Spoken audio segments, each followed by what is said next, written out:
Biktima raw ng tinatawag na dugo-dugo gang ang kasambahay ng mga apo sa pamangkin ng aktres na si Elizabeth Oropesa. Nawala kasi siya mula sa bahay ng ilang oras kasama ang 2 anak ng kanyang amo. Kaya naman ang mga otoridad nagbigay ng ilang tips para maiwasang maging biktima ng modus ng grupo. May news to go sa Ivan Mayrina.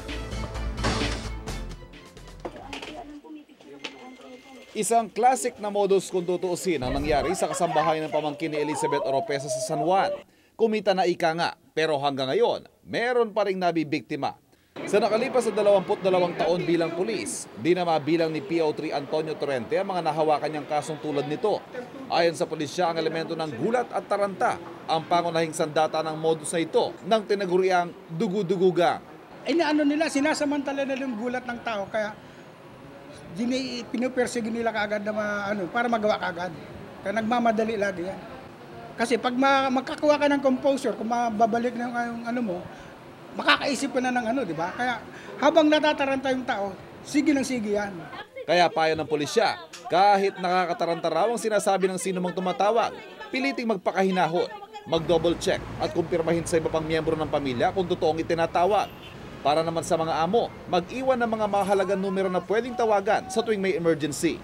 Kung may tumatawag naman na aksidente, yung kanilang ate, kung tawagan niyo yung kuya o kaya nanay o kapatid o anak, alamin kung talagang totoo at kontakin para malaman. Kasi nagagaya ng boses yan eh. Tulad ng ibang kawatan, nagkikasing o inaaral muna ng mga masasamang loob ang kanilang target bago matake. Aalamin ang pangalan ng lahat ng miyembro ng pamilya, kukuha ng impormasyon sa bawat isa at kukunin ng mga phone number.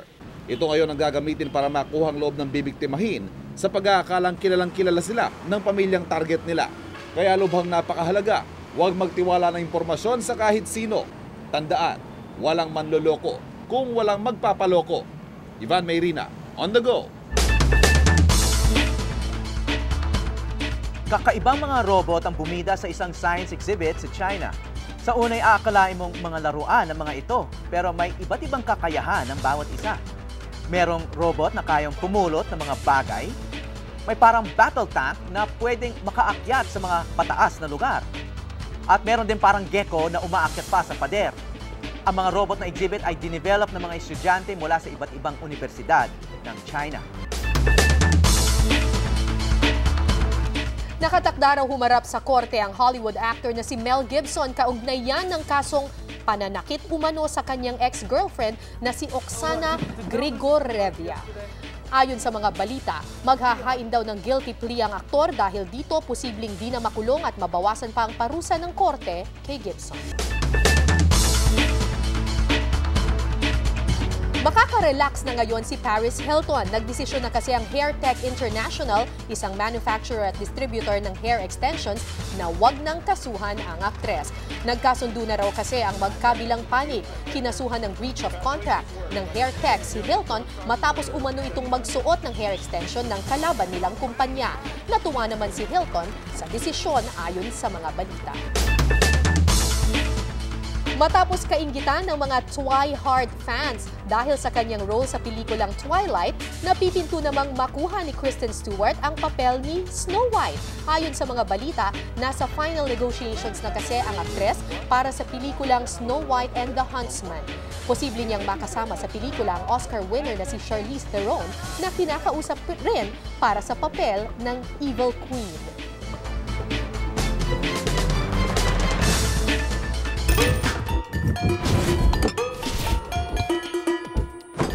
Maraming Pilipino ang mahilig sa kakanin. Isa na po ako dyan. At karaniwan ng mga kakanin nasa bilao. Pero may alam kaming mas nakakatuwang paraan para pagsaluhan ito. At ito po ang ipapakita namin sa Eat and Run. Isa sa mga paboritong panghimagas nating mga Pinoy ang mga kakanin. Kaya naman ngayong umaga, ibabahagi namin sa inyo ang paggawa nitong nakakatakam na specialty. Ang unang proseso ay ang paghalo ng bigas at malagkit.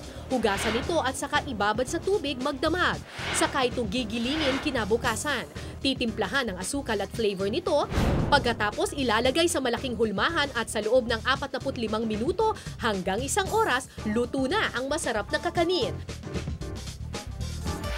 At ngayon naisipan na rin nilang lagyan ng twist o konting disenyo ang mga kakanin.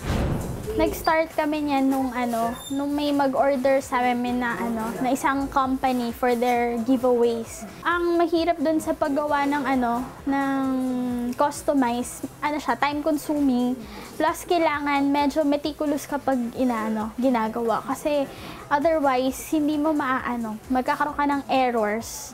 Tapos mas marami kang magagastos na mga ingredients. Pagka-customize kasi na yung pika-pika size, mas maraming nakakatikim ng mga flavors. Meron ding iba't ibang hugis ng kakanin gaya nitong rabbit shape at itong heart shape kakanin na inilabas noong Valentine season. We're in the process of experimenting pa din kami. Kasi syempre mas gusto namin yung maglalast dun sa product. Hindi yung parang mabilis siyang mawala.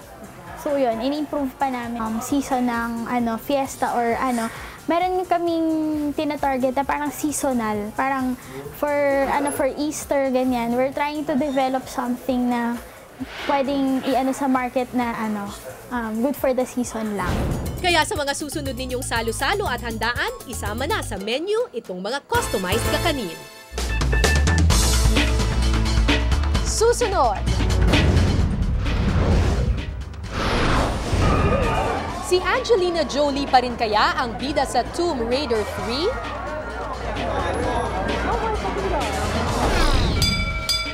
At kaugnay sa patuloy na kampanya kontra basura ng pamahalaan, kakayanin nga bang ipatupad ang No Segregation, No Collection policy? Alamin ang opinyon ng ating online followers. Yan at iba pang balita at impormasyon sa pagbabalik ng News to Go.